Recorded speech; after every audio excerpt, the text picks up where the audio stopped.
Et ouais, un mort de plus. Voilà. Ah bon, on va pas se le cacher. Hein.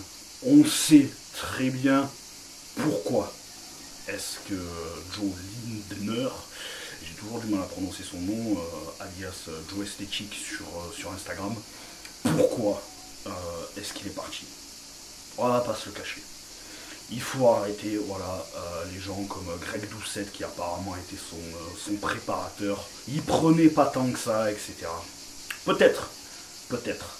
De toute façon, Greg Doucette a fait cette vidéo pour se dédouaner, bien sûr, hein, parce qu'il ne veut sûrement pas endosser la responsabilité du décès d'un de ses athlètes. Mais quand on sait que Joe vivait en Thaïlande et qu'il traînait souvent avec sûrement un des hommes les plus dangereux de ce milieu, Tony Hughes, qui vraiment c'est un débile profond, quelqu'un qui n'arrête pas de faire des expériences absurdes, pas sur lui-même bien sûr, sur d'autres personnes, c'est pas étonnant.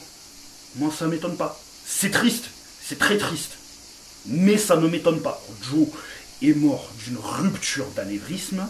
Une rupture d'anévrisme c'est beaucoup plus commun que ce que l'on croit, mais tout ce que prenait éventuellement Joe, ça ne peut que noircir le tableau, parce qu'il y a une augmentation drastique de la pression artérielle. Et quand on voit les photos et les vidéos que postait régulièrement Joe, des veines de partout sur le corps, sur les mollets, sur les jambes, sur les avant-bras, il était constamment en surpression artérielle. Donc forcément, au bout d'un moment, il y a un truc qui a pété. Le corps humain, c'est comme une voiture.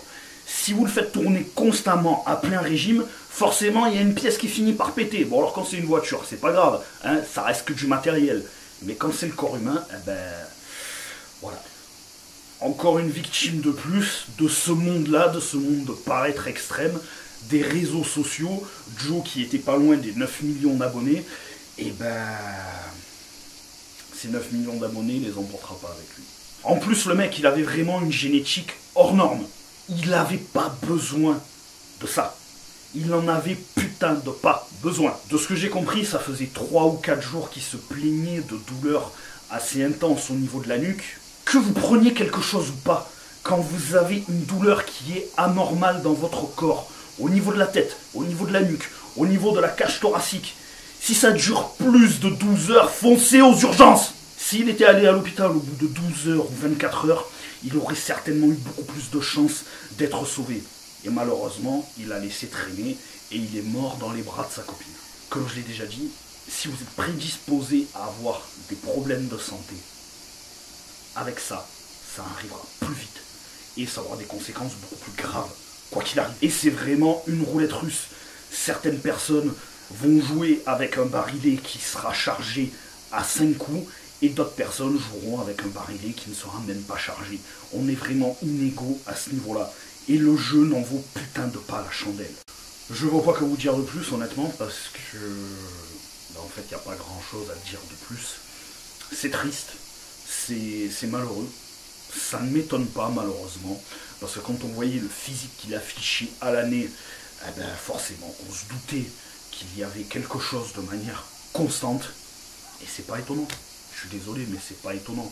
Et c'est triste parce que il avait une copine, il avait une famille, il avait sûrement plusieurs business qui roulaient, des millions d'abonnés. Donc il n'avait pas besoin d'aller dans cet extrême constamment. Mais le jeu des réseaux sociaux aujourd'hui, c'est poster tout le temps, tout le temps, tout le temps.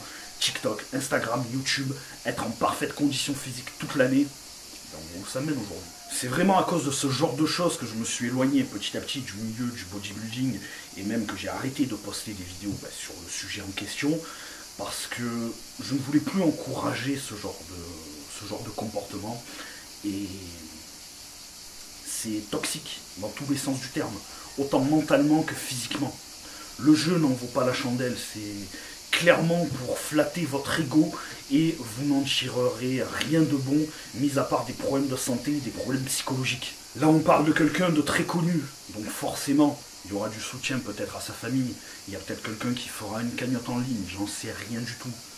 Mais combien de gens anonymes sont morts de la même manière? Des centaines, voire même peut-être des milliers. Voilà, c'est tout ce que j'avais à dire sur le sujet. Bon, désolé si le ton est un peu dramatique, mais bon, ça me touche toujours en fait quand quelqu'un décède à cause de ça parce que c'est stupide et surtout c'est dramatique pour la famille parce que ben, lui malheureusement ben, comme on dit il aura plus mal aux dents mais c'est toujours difficile pour ceux qui restent donc